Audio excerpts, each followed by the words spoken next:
Hello everyone, welcome back to our channel Rajdev Crazy Vlogs. Please subscribe, like, comment and share. ఈరోజు మన vlog 18 hours journey అంటే around 1000 kilometres. అసలు ఏంటి అంత దూరం అంటే నేను మా ఊరైతే వెళ్తున్నాను విశాఖపట్నం. అసలు ఎందుకు వెళ్తున్నానో అది కూడా ఒక్క రోజుకి మాత్రమే. అసలు ఎందుకు అంత దూరం వెళ్తున్నాను, అసలు ఏం పని మీద వెళ్తున్నానో ఈ వీడియోలో కంప్లీట్గా నేను మీకు ఎక్స్ప్లెనేషన్ చేస్తాను. ఎక్కడ వీడియో మిస్ చేయకుండా అయితే చూడండి. సరే అయిన ఇంటి దగ్గర నుంచి స్టేషన్‌కి వెళ్దామని చెప్పేసి నేనైతే ఓలా అయితే చెక్ చేశాను. నాకు అరౌండ్ 650 రూపీస్ పైనైతే చూపించింది. అసలు 20 కిలోమీటర్స్‌కి అంత పెట్రోల్ ఎందుకని చెప్పేసి ఇంటి దగ్గరలో ఉన్న బస్ అయితే ఎక్కాను. ఒక 10 కిలోమీటర్ డిస్టెన్స్‌ని అయితే క్లోజ్ చేద్దామని. అక్కడి నుండి ఆటో అయితే బుక్ చేసినప్పుడు 200 రూపీస్ అయితే చూపించింది. సరే అని చెప్పేసి ఆటో అయితే బుక్ చేసుకొని స్టేషన్‌కి అయితే వెళ్తున్నాను. ఈడు కంప్లీట్‌గా ఫోన్ అయితే మారుతూనే ఉన్నాడు ఆటోవాడు. "ఒరేయ్ నాయనా ఫస్ట్ నువ్వు ఫోన్ అన్నా మాట్లాడి డ్రైవ్ చెయ్యి. లేకపోతే గనుక నువ్వు ఫోన్ అన్నా పెట్టిరా భవిష్యత్తు" గట్టిగా ఇచ్చాను వాడికి. సరే అని చెప్పేసి వాడు ఫోన్ అయితే కట్ చేసి స్టేషన్ దగ్గరికైతే వచ్చాడు. లాస్ట్ వీడియోలో నేను మీకు చెప్పాను కదా! ఇందిరానగర్ రోడ్‌లోంచి వెళ్తే విశ్వేశ్వరయ్య టెర్మినల్ ఇంటర్నేషనల్ టైప్ ఉన్న రైల్వే స్టేషన్ అయితే ఉంటదని. అదే ఈ రైల్వే స్టేషను. ఎప్పుడు వైజాగ్ వెళ్దామన్నా, వెళ్ళినా, వచ్చినా సరే ఇదే స్టేషన్‌కి అయితే వస్తాను నేను ఎప్పుడూను ఇక్కడికి. ఎందుకంటే ఇక్కడి నుంచి స్టార్ట్ అవుతాయి ట్రైన్‌లన్నీని. సో, కంప్లీట్‌గా ఎయిర్‌పోర్ట్ టైప్‌లో ఉన్న మీకు రైల్వే స్టేషన్ అయితే నేను మీకు చూపిస్తాను. ఎలా ఉందో మీరు నాకు చెప్పండి.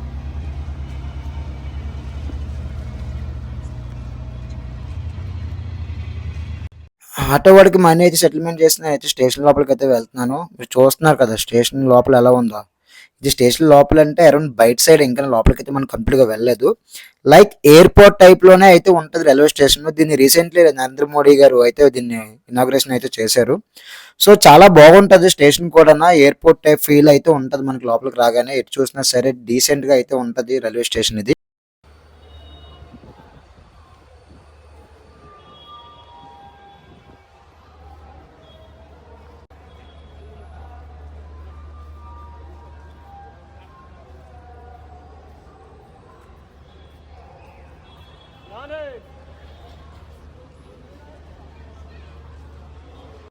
స్టేషన్ లోపలికి వెళ్ళటానికైతే ఇదే ఎంట్రన్సు. సో, ఇక్కడ నుండి మనం లోపలికైతే వెళ్ళాలి.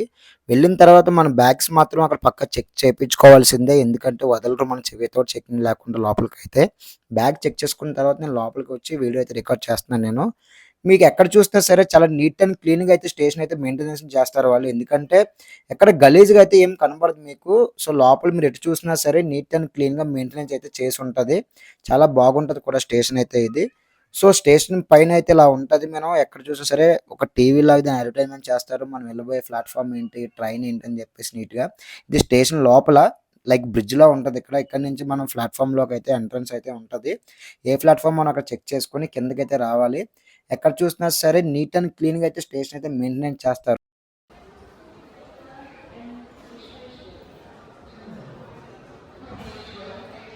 ఇదే నేను ఎక్కబోయే ట్రైన్ హంసఫర్ ఎక్స్‌ప్రెస్. ఇది బెంగుళూరు నుండి భువనేశ్వర్ అయితే వెళ్తది. ఈ ట్రైన్ కంప్లీట్‌గా థర్డ్ ఏసీ మాత్రమే ఉంటది. దీంట్లో ఏ స్లీపర్ కోచ్ అయితే అవైలబుల్ అయితే ఉండదు. కంప్లీట్‌గా థర్డ్ ఏసీ మాత్రమే ఉంటది. ఇదే నా కంపార్ట్మెంట్. నాకు వచ్చిన బోగీ నంబర్ అయితే ఇదే B3. నాకు అలొకేషన్ చేసింది. B3లో వచ్చి నా సీట్ అయితే వచ్చింది నాకు. నా కంపార్ట్మెంట్ లోపలికైతే నేనైతే వచ్చేసాను. నా సీట్ ఎక్కడుందో చూసుకుందాం అని చెప్పేసి. నా సీట్ నంబర్ వచ్చి 71 ఎక్కడ అని చెప్పేసి వెతుక్కుంటే ఎగ్జాక్ట్‌గా నాకు డోర్ దగ్గర తీసుకొచ్చి వేసాడాడు. ఇంకేం చేయలేం కాబట్టి నా సీట్ దగ్గర నా బ్యాగ్ అయితే పెట్టేసుకొని నేను 71 చెక్ చేసుకొని కూర్చుందామని చెప్పేసి రెడీ అయ్యాను. సో, ఇదే కంపార్ట్మెంట్‌లో మీరు చూసుకున్నట్లయితే ఇది ఎలక్ట్రికల్ ప్యానెల్ అంతా ఇక్కడే ఉంటది. ఒక్కొక్క కంపార్ట్మెంట్‌కి ఒక్కో దగ్గర అంతా ఉంటది. అంటే లైక్ ఏమన్నా ఏసీ ప్రాబ్లమ్ అయినా, లైట్స్ ప్రాబ్లమ్ అయినా సరే అంతా ఇదే కంపార్ట్మెంట్‌లో ఉంటది. ఆపరేట్ చేయడానికైతే. ఎమర్జెన్సీ పర్పస్ గానీ, సీసీ కెమెరాస్ గానీ అంతా ప్రతి ఒక్క కంపార్ట్మెంట్‌లో అయితే ఉన్నాయి. టోటలీ ఈ కంపార్ట్మెంట్ మొత్తం 72 సీట్స్ అయితే ఉన్నాయి అరౌండ్ ఒక కంపార్ట్మెంట్‌కి మొత్తం.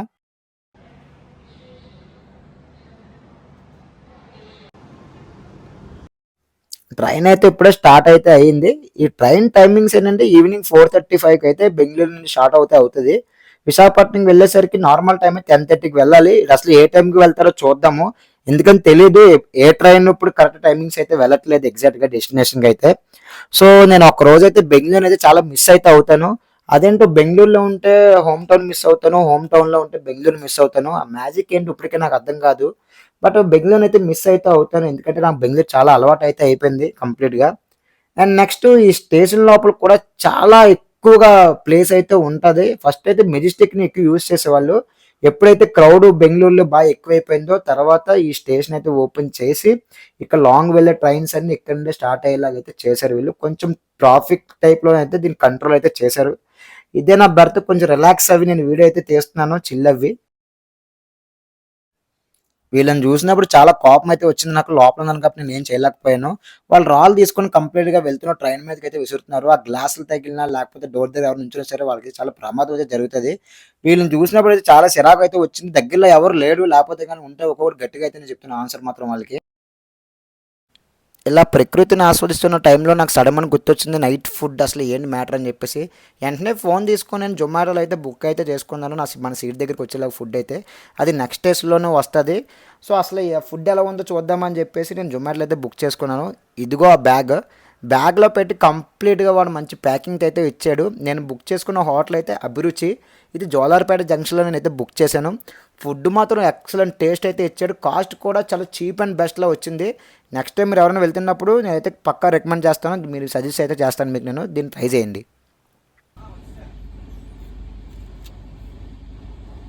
ఫుడ్డు గట్టిగా బ్యాటింగ్ చేసిన తర్వాత నేనైతే లెగిసి చూసే టైంకి గోదావరి అయితే వచ్చేసాను. ఏందిరా స్వామి ఇంత ఫాస్ట్‌గా గోదావరి వచ్చేసానేంటి అని చెప్పేసి అనుకున్నాను. బట్ ఏంటో కానీ లెగ్గానే గోదావరి తల్లి దర్శనం అయితే చేసుకున్నాను నేను. చాలా మనసు అయితే హాయిగా ఉంది లెగిసిన తర్వాత చూడగానే.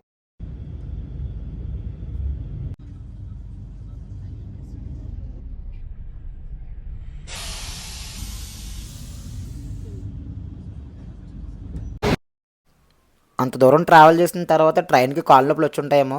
తీసుకొచ్చి దువ్వాడలో పక్కనైతే ఆప్ చేసాడు రెస్ట్ తీసుకుందామని. నాతో పాటు మీరు కూడా రెస్ట్ తీసుకోమని చెప్పేసి దువ్వాడలో అయితే పక్కనైతే ఆపాడు. సో, సరే అని చెప్పేసి నేను బయటకొచ్చి అసలు ఆ ఇంజిన్ బయట ఎలా ఉంటదో చూద్దామని చెప్పేసి అయితే వచ్చి జస్ట్ చిన్న వీడియో అయితే అలా తీశాను. బయట క్లైమేట్ అయితే చాలా బాగుంది. నేను అరౌండ్ దువ్వాడకి 9:00 అయితే వచ్చాను. అయితే లెక్కన 10:00 ఎప్పుడు దింపేస్తాడేమో అని చెప్పేసి అనుకున్నాను. ఎన్ని గంటలకు దింపాడంటే ఎగ్జాక్ట్‌గా 10:40కి అయితే విశాఖపట్నం అయితే డ్రాప్ చేశాడు. అబ్బా! విశాఖపట్నం బోర్డ్ చూడగానే కొంచెం మనసైతే ఖుషి అయితే అయింది. ఎందుకంటే చాలా కష్టపడి వర్క్ చేస్తున్న టైంలో మన సొంత ఊరు వచ్చిన తర్వాత మనకు తెలియని ఒక ఫీల్ అయితే ఉంటది. ఇదే మా విశాఖపట్నం స్టేషన్ లోపల అయితే ఇలా అయితే ఉంటది. లోపల కంటే బయట అయితే ఇంకా బాగుంటది. బయట కూడా నేను మీకు చూపిస్తాను. సో, ఇదే బయట ఎంట్రన్స్ విశాఖపట్నం లోపల స్టేషన్‌కి ఎంటర్ అయ్యే లోపల అయితే ఇది బయట అయితే ఇలా ఉంటది. లోపల లొకేషన్ గానీ బట్ చూడటానికి విశాఖపట్నం ఒక పురాతన కాలం లాంటి స్టేషన్‌నే ఒక రిచ్‌గా డెవలప్ అయితే చేశారు దీన్ని. ఇదే ద బెస్ట్ ఫ్లాగ్ స్టేషన్ ఆపోజిట్‌లో అయితే ఉంటదిది.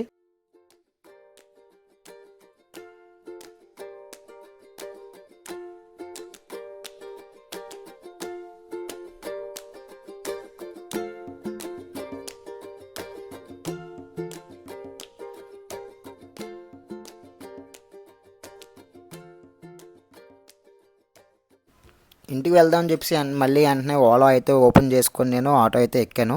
అక్కడి నుంచి దగ్గరే ₹7 అంతా తీసుకున్నాడు మా ఇంటి దగ్గరికి వెళ్ళటానికైతే.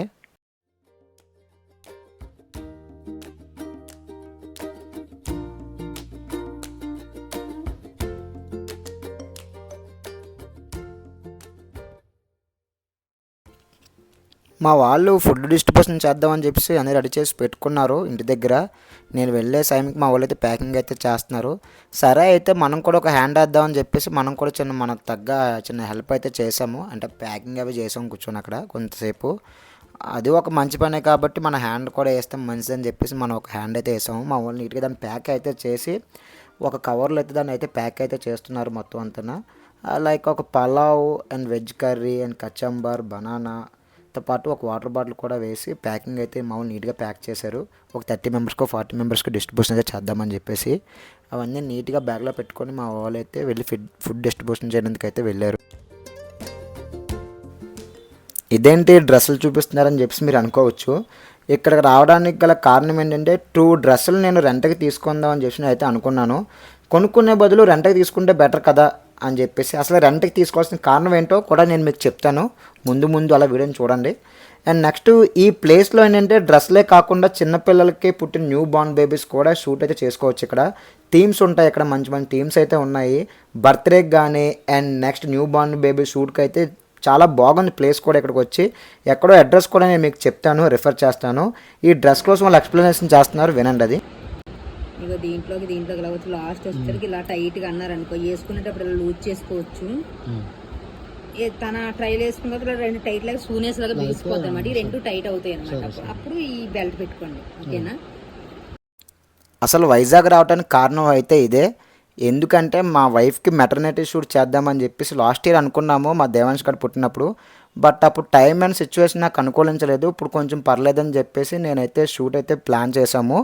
సో ఈ ప్లేస్ ఎగ్జాక్ట్గా వడా పార్క్ లోపల అయితే ఇది. ఎర్లీ మార్నింగే వచ్చేసాం మేము, ఎందుకంటే ఫ్రీగా ఉంటుందని చెప్పేసి మార్నింగే వచ్చి షూట్ అయితే స్టార్ట్ చేశాము. మా వైఫ్కి, వీడే నా కెమెరామ్యాన్, నా ఫ్రెండ్, నా దోస్త్ గాడి వీడు. నాకు చిన్నప్పటి నుంచి మేము కలిసి చదువుకున్నాము. సో వాడిని నేను రారా అని చెప్పేసి అన్నాను. మా వాడు వచ్చిన తర్వాత వాడు స్టైల్స్లో వాడు డిఫరెంట్గా ఫోటోషూట్ అయితే తీయడం స్టార్ట్ చేశాడు. చూస్తున్నారు కదా మా వాడు ఎలా అంతే, అది కష్టపడుతున్నాడు ఫొటోస్ తీయనందుకు కూడా. బట్ చాలా బెటర్గా తీస్తున్నాడు. ఈ లోపు వాళ్ళు తీసుకుంటారని చెప్పేసి మా దేవాంశ్ గారిని కారు అయితే తీసుకొని వచ్చి ఎక్కించాను నేను. వాడికి ముందే కారు చూపించి నాకు అది కావాలి అంటే సరే అని చెప్పేసి నేను ఒక 100 రూపీస్ వాళ్ళకి పే చేసి ఒక 5 మినిట్స్ మమ్మల్ని డిస్టర్బ్ చేయకుండా ఉంటాడని చెప్పేసి వాడిని కార్లో అయితే అలా తిప్పాను. ఈ లోపు మా ఊరు ఇక్కడ కొన్ని తంటాలు అయితే పడుతున్నాడు ఫొటోస్కి.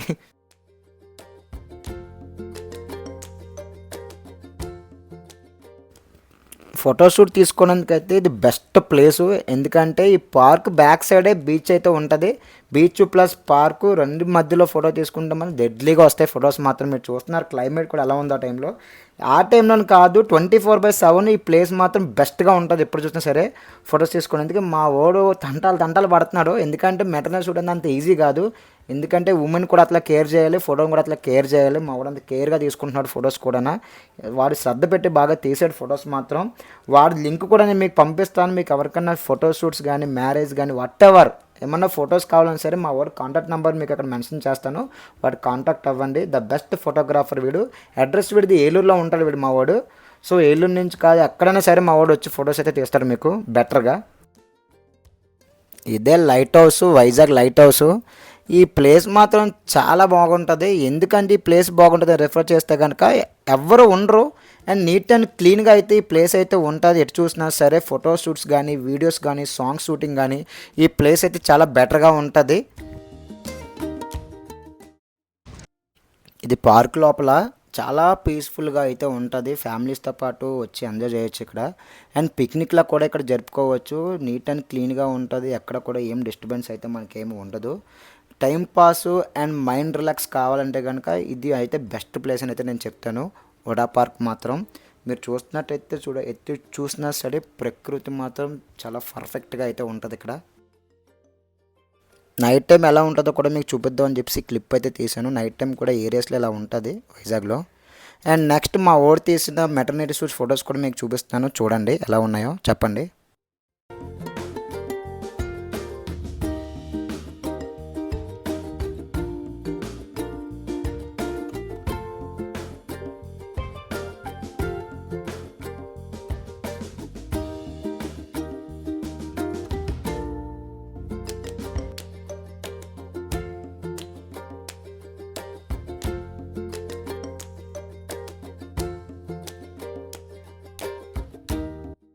Thank you for watching.